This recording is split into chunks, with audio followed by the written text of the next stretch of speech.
Good evening. I'm Jimmy Cadden and you are very welcome to Studio 9 for the second of our new weekly chat shows. Now, the position of first citizen in this city is one which has, at times, verged on the controversial.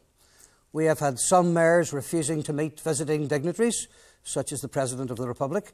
We have had others who found it hard to attend the War Memorial on Remembrance Sunday. But it has to be said, we have had many first citizens who have managed to cross the divide and work for all of the people. This week, I'm joined by 4 former mayors of the city. Marilyn Jefferson was the first female to be elected to the position of mayor. A unionist, she served from 1980 until 1981. DUP alderman William Hay was appointed first citizen in 1992. Willie O'Connell, an SDLP councillor, was mayor from 1982 until 1983. And finally, we have Annie Courtney of the SDLP, who was mayor for a year from June of 1993. Ladies and gentlemen, thanks for coming here tonight. You're all very welcome. Now, the City Vision Plan for 2020 suggests that a mayor be elected by the people and serving for 4 years. Marlene, if I come to you first, would you favour that proposal? I wouldn't really, Jim, because I think the City Council is a very responsible body, and I think the City Council is quite capable of electing their own mayor. And I would be rather concerned about who you would get. Probably make it someone who'd be a very good mayor. But no, I think up to date, this city, since I joined the council and left, has produced very good mayors. I cannot think of one mayor that hasn't rose to the occasion and filled the office with great dignity. And I see no reason why you can't continue with the City Council. Maybe there's a reason for wanting to do it this other way, but I think the City Council itself does all right with their mayors. I think maybe it's to take away the party political element from it. William, am I reading this right, that this proposal suggests that somebody who's not affiliated to a party could be elected mayor? I think to be elected mayor, I think of any city, where it is in Northern Ireland, I think you've got to know the workings of local government. Exactly. And I think you have to be in local government for a number of years, even to consider the position of mayor. Right. I think that goes for whatever parties are in council. And I feel that to have a mayor coming from, I suppose, the wider community out there, I think that would be difficult to control. It would be difficult to balance in many ways. And I think Marlene's right. I think up until now, council haven't done that bad in selecting people who I think is genuinely gone out of their way to try and represent both communities. It has not always been easy, and I would say that.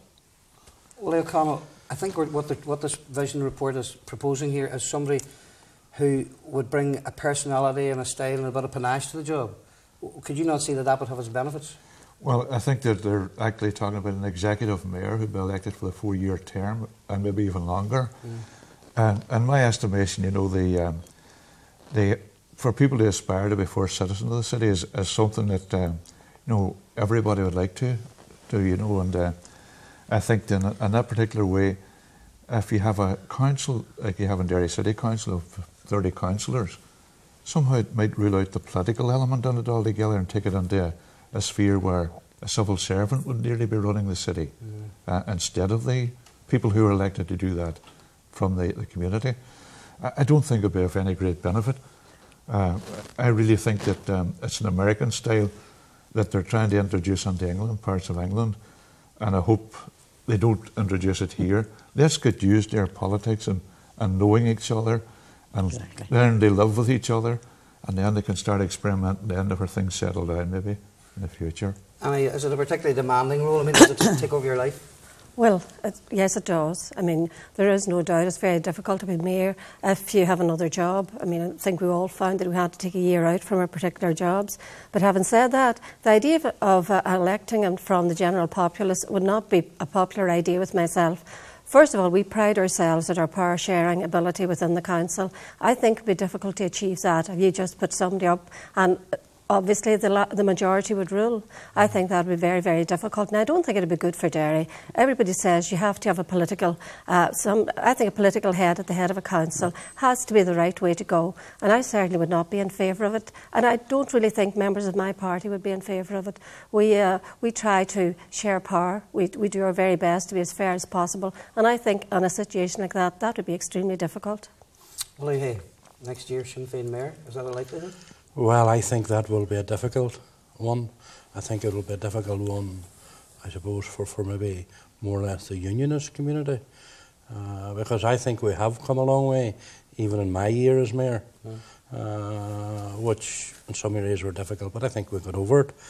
I think we have moved on, but I would have to say, coming from a unionist point of view, that I think the election of a Sinn Féin mayor could knock some of that back. I think that is worrying, and I have to say that.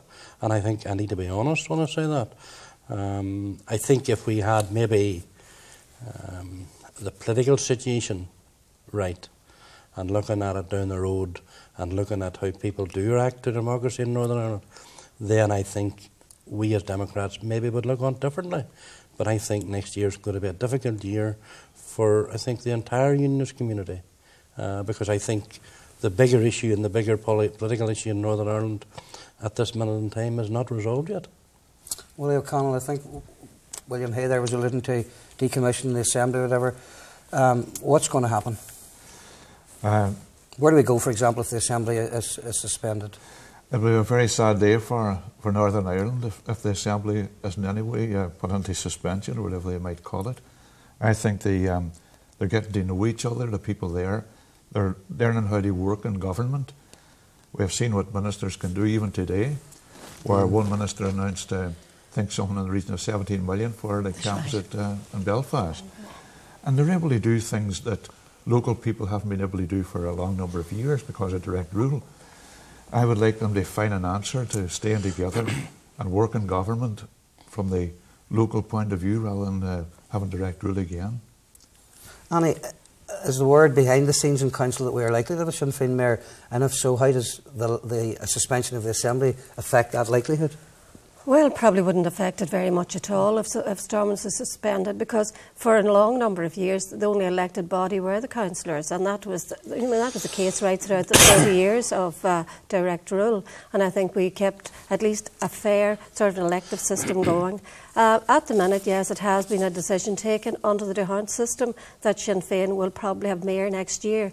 I say probably, it's more than probable. The way it works out, they would be entitled to have mayor next year. I can understand the difficulties for William's party and for other members within council, never mind, you know, of the unionist persuasion. There are other people who probably will have problems with it. All I'm saying is that if the Assembly does not go into suspension, and if we are working very well within another sphere of government, I think there'd be less problems with it. But I think if we really have a big problem, no decommissioning, yes, it will raise hairs, there's no doubt about that. Marilyn, you obviously didn't have that problem as a unionist with working with Sinn Féin councillors at that time. I wasn't. There was no Sinn Féin councillors in council when I was there. Can I say, someone as someone looking in and very interested, I know it's very difficult, and I know that every one of us have our prejudices, you know, and I think the greatest thing we can do now is accept that we have these prejudices, but at the same time try and look above it. I would be of the opinion that the greatest challenge you could give to Sinn Féin in the City Council is to make them take on board the office of Mayor and carry it out with dignity. Whether they could do it or not, I don't know. And I wouldn't... I am not all that interested in Sinn Féin simply because I do not agree with what they're doing at the moment. I think they've went so far, and I can't understand why they don't go all the way and make it possible for us all to have a peaceful life. But I would be inclined to think that it's a challenge, you know, as to whether they will do the job or not. Because quite honestly, and I say this with no ulterior motive, I think Sinn Féin hasn't done a very good job since they've been elected to office to date. Do you know, I feel that they're a little lost. Now, this is only someone looking in who's not all that actively involved, but I look around at other parties and see the way things are going, and I feel that they are rather uneasy. Their role sits very uneasily on their shoulders. That's as a Mrs. Citizen, Mrs. Joe Average looking in. And I would be inclined to think it's a challenge. I feel that the City Council will probably take a decision. I think they already have to elect a Republican mayor next year, and I think it will be a very difficult task for that particular mayor, especially if we're going to see all the work that has been done over the last 5 years to get where we are now crumble. And that will be their responsibility, but it'll be interesting. I'll watch this space.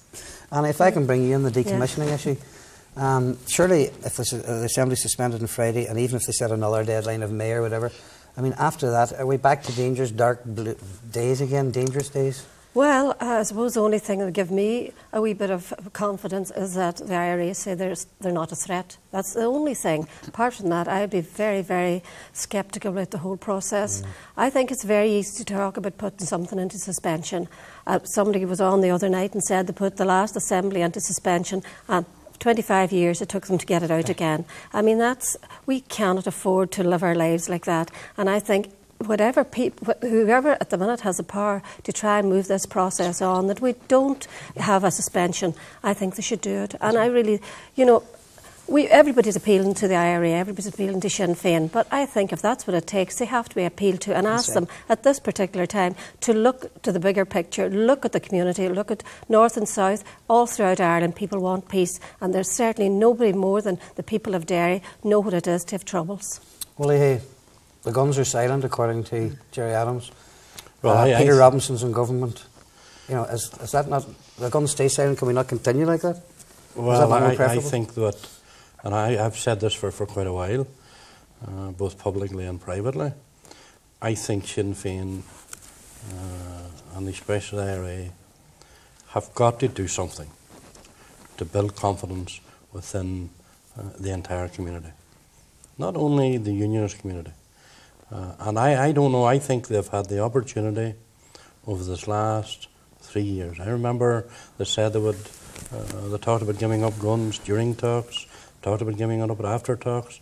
They talked then, they said then, well, if we were in government, it would be a lot easier for us to go to the IRA and ask them to give up some weapons. We're now in a very serious situation. And I think we need to be honestly sincere with ourselves. What we must not do is create a vacuum in Northern Ireland.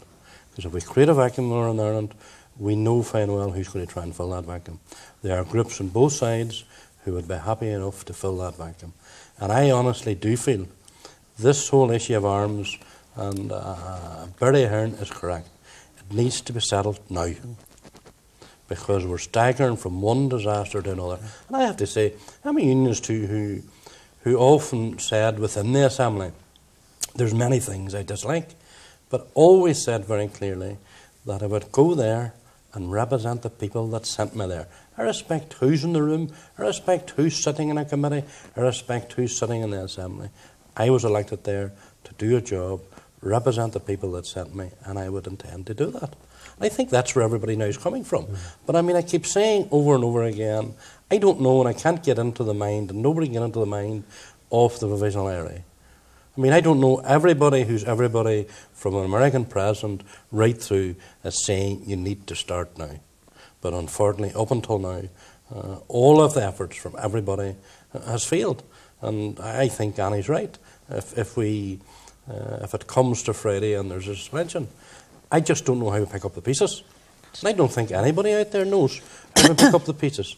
But I mean, this decommission issue has hogged this whole process, if we want to call it that, for so long. It now needs to be settled. Willie O'Connell, why did the Continuity IRA choose last weekend to plant a bomb in Fermanagh? What message were they trying to send out? Was that a panic measure to the Provisional IRA or what? Obviously, anything that people like that can do to upset the negotiations, whatever's going on, they'll do, apparently, and it was tragic what happened in Fermanagh. I think that there'll always be those type of wreckers in the community, whatever we do. And I would hope that they might have taken the advice that were given by Sinn Féin recently over this week, I think, to disband. We've had enough of this violence over the past 30 years, and I think that we're heading in the right direction for people to live together on this island in a peaceful way. We don't really need people like that perpetrate those type of atrocities again. Nobody wants to go back to where we were. Nobody wants all the bombs and the shootings to start over again. And I think they should give politics a chance. Those people should sit back, give politics a chance. The hard men before have tried, and I think it's very difficult after coming through all those years for people to sit back and let them do what they're doing. And I think they'll be isolated by the community in which they're in. I don't think anybody will succour them any longer. But these people can be isolated and marginalised, whatever you want to call it, but at the end of the day, they still have the ones with the power to destroy all our lives, don't they? You know, that's the real danger. But I think that's a threat. You see, I think that I don't think we can let ourselves be tied up with this threat that they're going to do this, this, and this. I think they're in a very sticky wicket. I really do. And you know, all the old cliches come out. We haven't gone away. The people of Northern Ireland haven't gone away. The people of Northern Ireland spoke with one voice and said, "This is what we want." And I think unless they take the opportunity that's there now, because people. William and everybody else is then working in that assembly and proving that they can work. And unless these people, remember, the bandwagon's not going to wait for them forever. And unless they come on board now, because I think this is the most exciting time there ever was in Northern Ireland in the last 50 years. I think it's wonderful. And I think they better take the chance now, or maybe they'll be out and everyone else will be in. On that, if we could take a short break for 2 minutes, Studio 9 will be back. 9, Channel 9's new weekly chat show. Tonight I'm joined by 4 former mayors of the city, and before the break we were talking about decommissioning and such issues. I'd like now to go to you, Willie O'Connell. Can you tell me why you think the IRA won't decommission? Do they see it as surrender? Well, I don't know if they will commission or not. I'm not saying they won't decommission, I should say, Jimmy, but I think that it does sound in their parlance that it is an act of surrender, but that doesn't mean that I don't think they shouldn't decommission. I think they should at least do something whatever they can do over the next couple of days even, to try and keep the whole process together. I think what humans ask them is what I would ask them. You know, get rid of some of the Semtex and some of the guns, and let's start the process moving that particular way. Marilyn, you were mayor at a time when bombs were going off. Yes, indeed. People were being killed. Is there a danger? I don't want to over-dramatise this whole thing, but is there a danger that we're heading backwards? I just will not believe that we're going back to that, because I was mayor in the year of the hunger strike, and I've seen so many people murdered and young men died. And and remember this: when a young man dies, wherever he comes from, every mother's tears are the same. Every mother cries for her son. Every wife cries for her husband, be he a terrorist, a policeman, a soldier, or an ordinary citizen in the street. And that's something people should realise. And that's really very sad. I don't think we could possibly go back to that. I was very glad that I actually got through my year and got it finished, because it really was quite a horrific year that year. It was terrible to know that people were dying, and there was nothing you could do about it. I think we're past that now, Jimmy. We've got to be. Annie, Courtney, will be bombs in your year? Well, no. Oh, yes, great deal, of course, happened in my year. Not bombs, but shootings and killings. But listen there to Marilyn talking about that. I can look at it from a work point of view as well. I worked in the operating theatre of Altnagalvin right throughout the Troubles. And I don't believe there was a night or a day that we didn't have either shootings or bombings. Maybe what people forget is that bombing is not a clean kill, you know what I'm saying. You know, limbs blown off, people massacred really is what you're talking about. If I thought we were going back to those situations, nearly throw up your hands in horror, because we lived through it. We didn't know what the next atrocity was going to be, but having lived through it, now we know what atrocity can be like, and I don't think any of us want to go back to that. And I think if this system all breaks down within the next few days, what's going to be lost is trust. Now, IRA and the Sinn Féin have difficulty even getting that trust from anybody. And I think if that trust goes on this occasion, I don't think they'll ever get it back. You can't trust somebody. We put our faith in a process, and if that process now goes, the whole trust goes with it. I mean, I can't see what's in front of us other than really doom if this goes. Right. Well, hey, what's the atmosphere like in Stormont at the minute? Is it coming to that akin to coming to the end of term? Well, I don't know. I mean, today we had the Further and Higher Education Committee within the department, and we have planned work for the next 6 months. I think there is a bit of gloom there, there's no doubt about it, but That hasn't stopped, I don't think, any of the members from planning the span of work that needs to be done within the Assembly, and that has already been done, certainly within Sean Varn's committee department. And I think that's how some people are seeing it.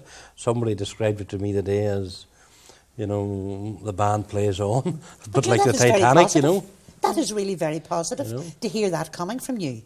Because in my mind, I think I would feel as being very tentative and wondering where am I going to be. But that's a very positive I mean, even in the Regional Development Committee in the department, I mean, we are now planning work on the estimates of all the roads in Northern Ireland, the whole infrastructure, and of course the report is out now in Belfast Port and in the direction that should go, and what the Assembly needs to decide there. And there's 4 option papers out at the minute who we're all looking at, those option papers, to see how we move the whole port forward. And we are planning a work that will take us also into the next 6 or 9 months. I think that's what, I think that's what people need to look at. How much has happened within this within 8 weeks. In the last 8 weeks, how much positive things have happened. Those ministers who have been appointed, they've spent more money than I think the direct rule did in all of the 30 years. And I think that's what we need. And we need to just focus on that, on the positive things that are coming out and not on the negative. None of us want to be negative, but it's very, very difficult, I suppose, when you see people as though they're not attempting to do something even at this very late stage, and I think that should happen. But it's good to hear Willie saying that the committees still go on and that all of that is still working. That at least is a positive. But Annie, Willie alluded there to the band playing on. Aye. But is there much point in the band playing on if nobody can hear the band? Well, I think we'll listen to the reports and we're all listening to the positive outcomes as well. The difficulty is that at the back of our mind, yes, we do know that maybe it is the last stand. I hope not. And I think the 4 of us sitting around here would hate to think that that was going to be the end of this process. I think when you look at the decisions that all of the ministers have made, there's no decisions that have been sitting around for many years. I mean, I can remember Tim, it wasn't even on their list for the next 5 years. Right. I can remember, a number of other areas. Oma, the main London Dry Road from here right through to the Western Spine. I mean, they told us they'd never get funding for it. We're now starting a whole process of hopefully resolving that whole issue there. And, things are happening because what you have local ministers where you can lift the phone to and say, look, we have a problem here. That's right. It needs to be resolved. At the end of the day, I would say, there's not everything within the Assembly that's ideal, but I think we're all in there as Democrats trying to change what we need to change to move people on. That's where we're all coming from. We've got to be fair to you and look at the fact that, politics are there, and that's what the Assembly's about. The parties are there. There are the disagreements, the different party views, different party policies, and I think I wouldn't want it to be any other way, but I feel that setting all that aside, there seems to have been a growing understanding and a growing sense of togetherness and trust. And I would hate to be the person, or the party, that for want of making one gesture is going to lose out. And I feel that Sinn Féin is the one, I must say it, that I don't see what the difficulty would be, and at least, as you said, Willie, Semtex and guns and say to General Chancellor then, we're moving now, we'll be on our way. I think that would be acceptable to most of the people. What would you say about that? Would you think, Willie, that would be acceptable? I do feel that a gesture should have been made, a variability of arms should have been made a long time ago. Months ago, we always seem to get to the wire with these issues. This is what the point was making. Problem is. And I don't know, I asked the question the other day, even within the Assembly, what were they doing for 2 months? What did they say to the General? Because I'm told the report is so bad that the Secretary of State can't produce it.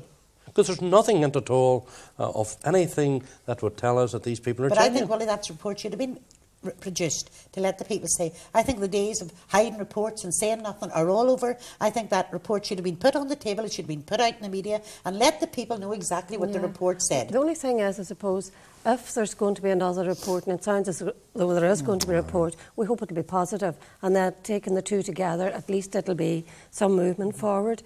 I think what we see coming from the Assembly, we see a lot of things that are maybe we don't all agree with. But I think one thing that struck me yesterday is very unique.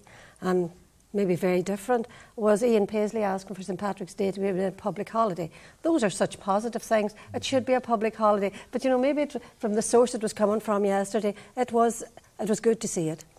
And I mean, it was already discussed. I mean, there were some other people not that happy with it.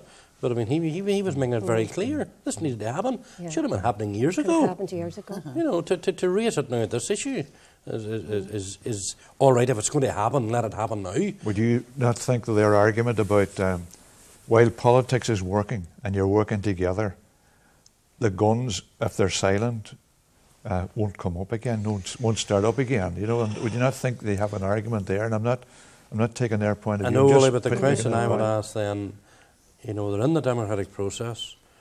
They're all sitting there as equals. They are all sitting there, and we all had to get there the same way. You know, why do they need an armed organisation behind them? And I think it's a matter of, and I think this is where the Republican movement have got it wrong. They need to be doing something that builds confidence within the unionist community, or even within the entire community. And I don't know, I think they really believed that David Trimble wasn't serious. I think they honestly believed that, because we had this argument now way in October, November, and even there they're saying, look, we have to get into government. It's a lot easier for us then to go to the IRA and ask for some gesture or ask for some issue on how you're resolving the arms issue. And, you know, I think they were wrong-footed because they did really believe that Trimble would not threaten to do what he has done. I think that's what the problem has been, Willie. Yeah. We are now, I suppose, at the age looking over the cliff, and I think it's a matter of all of us deciding how do we pull the whole issue back. But I mean, the issue, and I keep coming back to what Bertie Ahern said, the issue of arms will not be going away. No, I think. Do we want it to come up 6 months from now again? Yeah, in fact, if it come up, even they got over this hump, which it appears they will not get over, unless something is done about it, it will raise its head a week from now. It's going to raise its head in May if it's not resolved at this time, and that's the unfortunate thing about it. And I think it all has to be, I think, not only we're concentrating on IRA arms, but we know that that would be the spur for other people to disarm, at least I hope it would be. We're talking about all paramilitaries disarming. I think we have to keep reminding ourselves that it's not just one party has to disarm, they all have to. But hopefully, you know, that would happen. But I think at the minute, if there was even a process started up of a sort of a timetable of events that took us up to May, I would think that might at least resolve part of the issue. At this minute in time, they can't even tell people that the war is over. You know, with it even, you know, in contemplating and trying to say that. Well, in talking to a lot of people that voted yes and are happy to see the way the process have gone. Lots of people who have said to me, now, there's no way this man can give in this, because if we don't, we've let terrorists into government without any decommissioning. And do you know what happened to me? The one thing that really disturbed me, if I can be personal now about this, and it was for a very funny reason. I actually found myself nearly moved to tears. I read in the paper where Barbara de Bruyne had appointed a gentleman as one of her advisors, and they announced who the policeman was that he'd murdered. And I thought that was the most horrific thing that could have ever been done, because I just thought to myself, what must the children or that woman feel, you know? And Jim turned around and said to me, people will tell you he served it. Jim has been the devil's advocate. People will tell you that this man has served his time. And I said, but you know, Jim, I think there's a terrible, cruel streak in that. Do you know? It's very insensitive. The whole thing is so insensitive that people's feelings don't seem to count, and that's the unfortunate thing about it. And there was two mothers too, were in court last week watching the men that murdered their two sons in Points Pass. You know, that was a tragedy too. Yeah. But this is happening. This is happening all over. So I think we've got to look at people's feelings. We've got to think how people feel. And we've got to say to ourselves, enough is enough, and you've got to make some sort of a gesture, or else we're finished. But we seem to be back to the situation where the vast, vast majority of people say, no, we're quite happy the way we're going. Please just give us a few guns and we'll be, you know, let's go on and give us a few more later on. But once again, the vast majority of the people have been sidelined. They've been pushed. Their opinion doesn't count, does it? Yeah. Well, it might seem like that, but I think I think you can't ignore the people. And I think most politicians will be saying to we have to say it back to the IRA again, look, take the people's feelings into account. Don't ignore what the general people want. You know, you just cannot do that. And you've lost all support, you've lost all credibility if you start again bombing and shooting. If you don't, at this stage, start and decommission. You know, we don't want to concentrate on that, but we seem to have to a fair extent. The sad thing is, I feel, looking at the scenario that's opening now, I feel that did they really think seriously enough about decommissioning? Because I've often said over the last year that they had their act extremely well together. They always seemed to be hitting it. There was an awful lot of what I called provost speak. Maybe I shouldn't say that, but that's what I did call it. And they always seemed to have things off very pat. But they didn't seem to have this off right. And I wondered, did they actually think that it would happen and it would all go away? Maybe Willie's right. Maybe they didn't take seriously enough what Trimble said, you know, that, OK, I've jumped, now you jump. That's right. And maybe that's where the big error is. But I mean, during the Mitchell review, my understanding was Trimble made it clear. Yes. If the report from the Journal was not positive, by the 31st of January, I could not sustain the institutions. I think that was made clear. A post-dated letter of resignation, did he not? Well, I don't know, this post-dated letter, resignation, you know. Well, I think you can say about that, I think that's a party matter, you know. I think the party will solve that. I think that's between the President and you know, I think the leader. they will solve that. But I think we need to say, there's a growing lack of confidence within the whole issue amongst the unionist community. I honestly do believe if there was a poll straw taken today amongst the unionist community, I think you would have a total majority opposed to the whole process. Marilyn, if David Trimble goes back to the Ulster Unionist Full Council meeting in the Waterfront Hotel, he wouldn't get the same response. He wouldn't get the same. Tell you what, he's a very, very astute politician. Don't ever underestimate him. And I'll say no more. But do you think he'll get the same? I'm very proud of him because he's gone much further than I thought he would ever have gone, and he has taken a very, very vocal party further than I ever thought he would have taken him. And I think he's got a certain view of the future, you know. Can he take them any further? But what I can tell you is this, that unless, at the same time, he's a man who could now say, right, I can go no further, that's it. And that would be a terrible tragedy. It would be a tragedy because I don't think there's anybody in this, no disrespect to the other unionist politicians, I don't think there's anybody else within that party be prepared to even take the steps that he has. And I don't think there's anybody there left to lead them. If he goes, I think the process will go. There's no doubt about that. It took a leap of faith that, you know, and it should have been some reciprocal thing. Yes. Oh, there's no doubt about that. You know? But I was going to say, there was a very interesting suggestion made today in my presence, and it was that they've only a few days, say, to go to the whatever deadline, that if the army brought down some of the towers and the other boys did something to lay some of the arms somewhere, with the chastening or not, or with explosives, sort of the two of them doing the same. They talk about demilitarisation, you know, and if that would satisfy it at this minute in time, that they would, maybe the army would say take some tower down at Crossmaglen or somewhere else, and they would say leave a heap of firearms or rifles and Semtex as well. You know, would that maybe encourage IRA to move in some direction? Another precondition, and I think that's right. We've had sufficient. Sorry to interrupt, but we'll come back. We'll take a break for another couple of months. We'll be back with part 3 of Studio 9.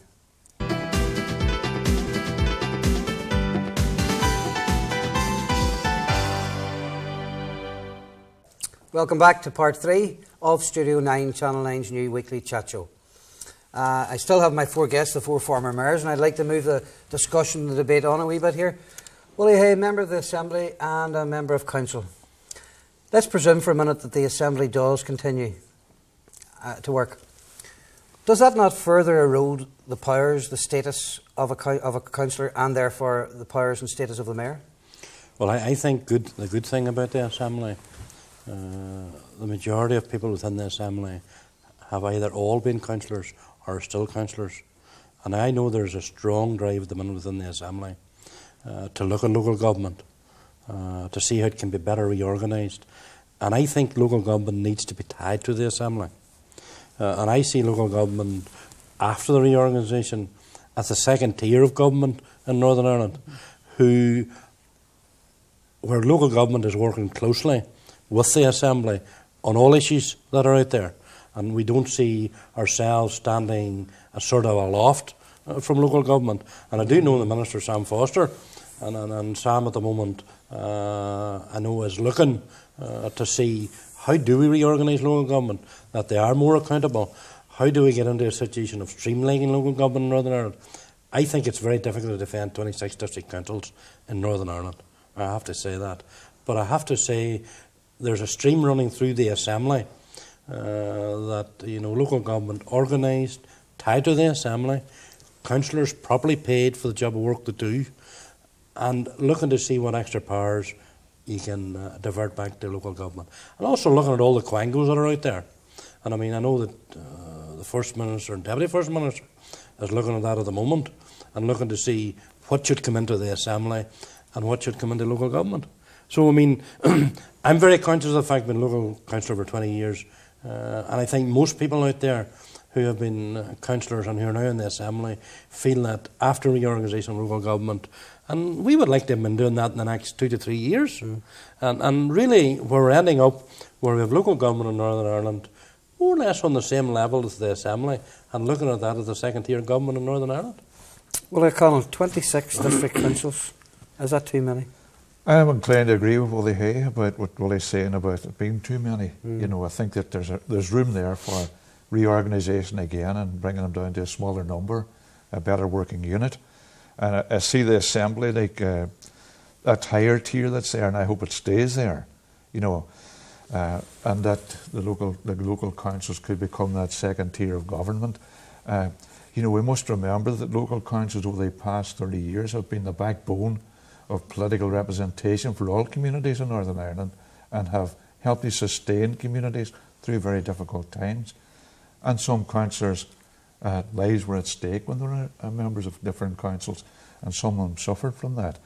So I think, we mustn't discount the councils that are there and the work that they've done. And Willie seems to say they're going to make preparations for maybe more powers to come back again to councils, and the councils will be more aware of and we're able to do more for the community than what they've done before. We lost a lot of powers, education, roads and health in 1973. Maybe in the reorganisation and the council coming down to a smaller number might devolve some powers back to council that might be, I think, an asset to the local communities as well. I think it's important how all that's going to be tied in, Willie, and how all that's going to be managed. And I think that's what it's all about now. And I must say, Sam Foster will have a huge task. And, I think there'll be huge savings as well.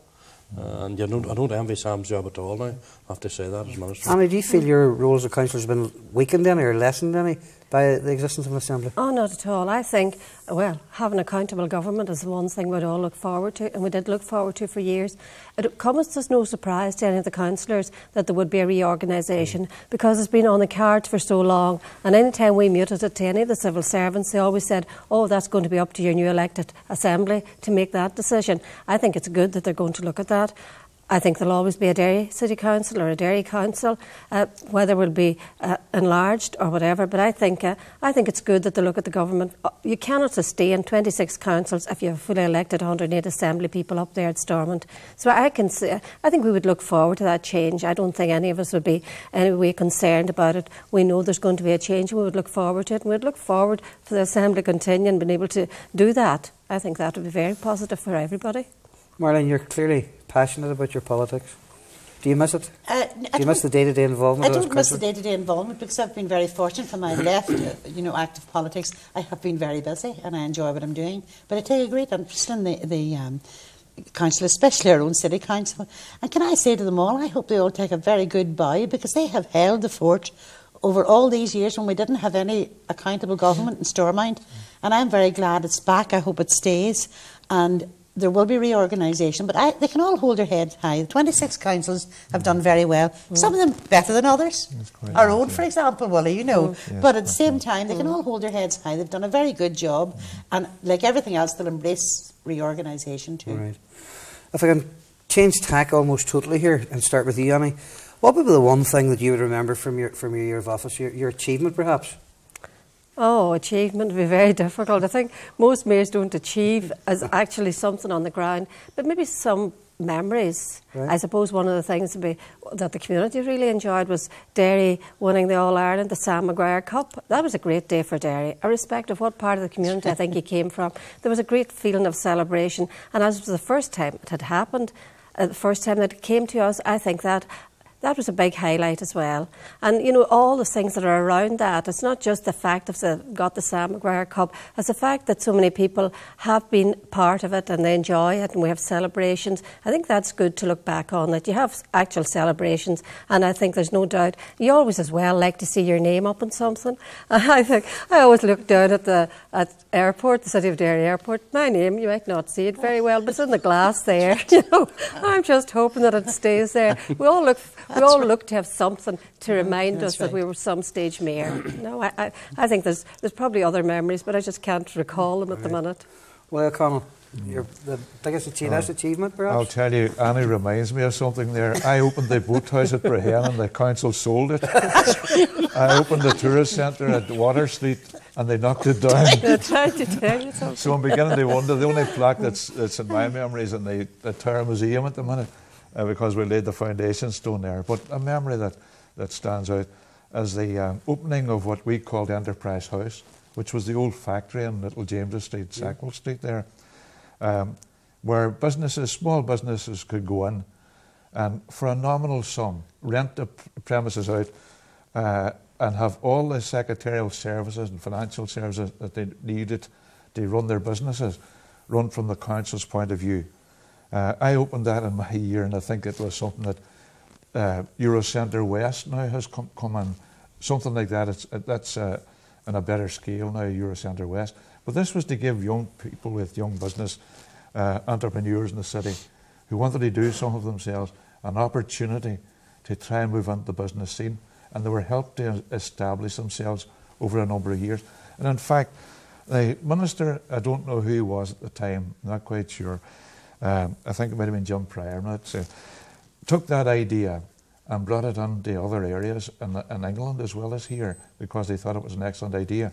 Now, it wasn't my idea, but it was opened in my year. It was the idea of a former councillor, Bill Keys, who went up to Limerick and seen it in operation in the Limerick estates outside Limerick and brought it back to Derry. And we brought it into being in Derry, and that was how we opened the Enterprise House. That's my memory of something that was of great benefit to the community. And I think there are a lot of people still in business who were in that at that time. £10 a week they paid maybe, and that's how they ran a wee business net. I have to say, well, if I ever buy a shop and have it open, I'll not invite you to do it. Well, hey, looking back on a 12-month spell, what's the thing you're proud of most? I suppose one of the things that sticks out in my own mind was I remember the shooting of a young constable in the city, and myself and the young constable was from Omagh, in fact. And I remember Paddy McGowan, who was then chairman of Football Council, ringing me up and asking me, because he was murdered in our own city, to come up to the home. And I must say, as mayor, that memory still lives with me. The tragedy in that home and youngsters was unbelievable. In fact, you couldn't describe the atmosphere in the home. But I think the Tower Museum, we managed that day within the Tower Museum as opposed to unite Ian Paisley and John Hume. And I think as a council, we teased it all out on how that museum should be balanced. And I think it's always difficult to write present-day history. But I have to say, I think we got it near enough right. And I mean, that museum today, if you look at all the awards it has won, if you look, it's known right across Europe and further afield. You know, and that museum has been a success story for both communities in the city. There's no doubt about that. And I suppose, on a lighter note, I remember my first outing as mayor, and it was Wally's constituency in Santala. And of course the black car arrived and I got out, and this wee woman, she came over to me and she said to me, "God bless you, son, but I think you're in the wrong place."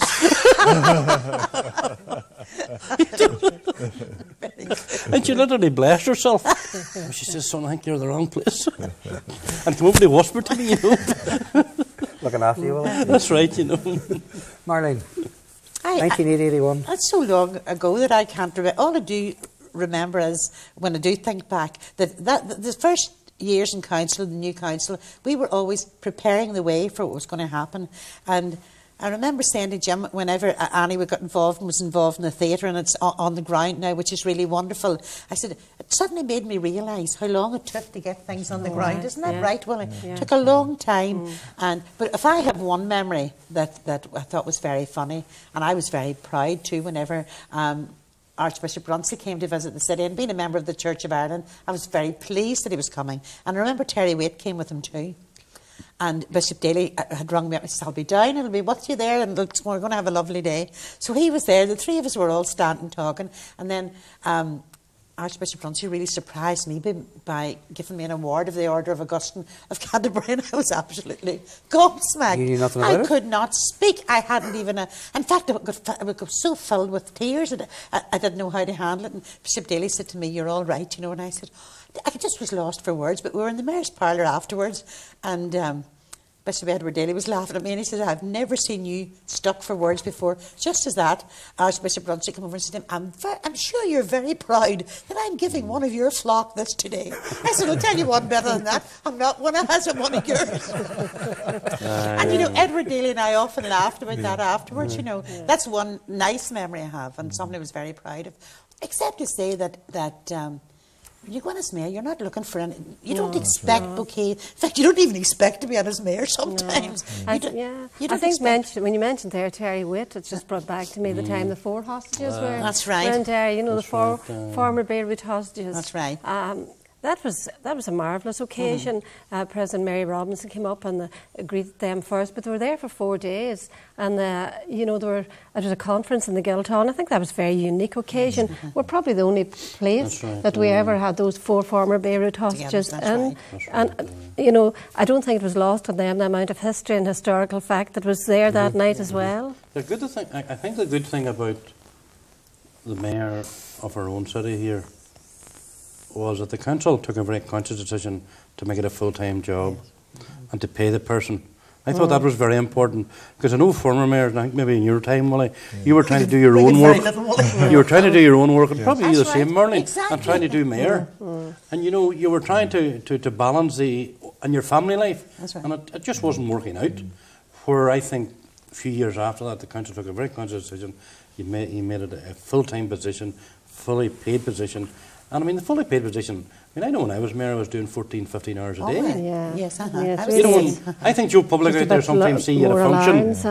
And you have a great big car flying all over the place, you know. You know, when they don't see what happens in behind the scenes, council meetings and everything else, and you're trying maybe to keep 20 balls up in the air at one time. But I think sorry, Willie. I'm saying that you mentioned going into Shantallow, and I remember former Mayor Joe Fagan going into Shantallow with Tom Baker was Doctor Who at the time. That's right, I remember this. It was an old car they had for the mayor at that time, and the car broke down, and Tom Baker and them ended up pushing the car through Chantal to get it going again. You know, but I think in my time, the mayor, they just started to pay the mayor a nominal sum, and they've got a new car in my year at that time as well, 82, and I think that. You know, even at that, I remember going down to work and having to go up to meet a minister during the day, going up to the house out of work. Now, they were very good in the journal office they worked. I went up, changed into a good suit and headed up to the Guildhall to meet some minister or some dignitary from afar.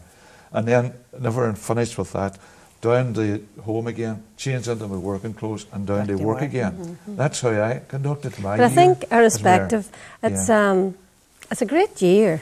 I don't think one of us would want to say that we didn't enjoy it. There's a slight moments, there's some very happy moments, there's some very, I suppose, funny, but maybe they're only funny to the person that's actually experienced them. Maybe somebody else will think, God, she has a strange sense of humour, you know. But there are things that would be sort of maybe stand out in your mind. I remember, Willie, you and myself were down in Clonmel, and it was the All-Ireland Fla, and it was a marvellous weekend. There's a mayor down there looked after us very, very well. But part of the function was we had to go to the rugby club at night, and not to bring in something bad, but it was the time of the Bishop Casey, Annie Murphy thing. So they were introducing me, and this fella, you know, was in front of a big, big hall of people. He says, and now the Mayor of Derry, Annie Murphy. And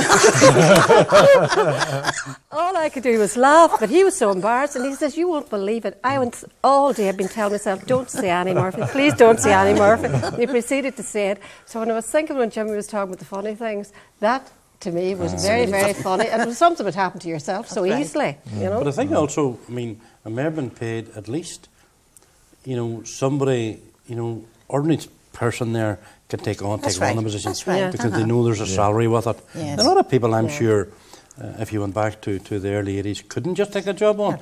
They couldn't get time out of their work to do the job. To be quite honest, they couldn't get the time. You know, so I mean, I think that is that. There's no doubt about that. But I mean, I know my year as mayor, I didn't take things too serious because if you did, disaster if you did. Because it takes over your whole life for that year. That's right. You know, whether we like it or not. And I think if you took things too serious, I don't know where you would end up. You know, so you just sort of. And it can sometimes be a fairly lonely job. Well, I can remember I used to fly home, and my one worry was that Jim wouldn't have enough clean shirts, you know. And you were ironing on demand. There was no such thing as your ironing when cleared up. And I remember being home one weekend, I did a good lot of ironing, and I left some in a black plastic bag, and thought, no, I'll get that finished next week.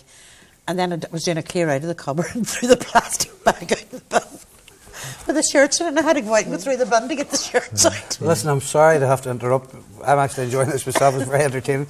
But that's all we've time for tonight. And I'd like to thank Willie Hay, Annie Courtney, got that one right, Willie O'Connell and Marilyn Jefferson for being 4 great guests. And that's Studio 9 for tonight. We'll be back at the same time next week with another programme. Thanks a million for watching. From all of us here tonight, bye for now.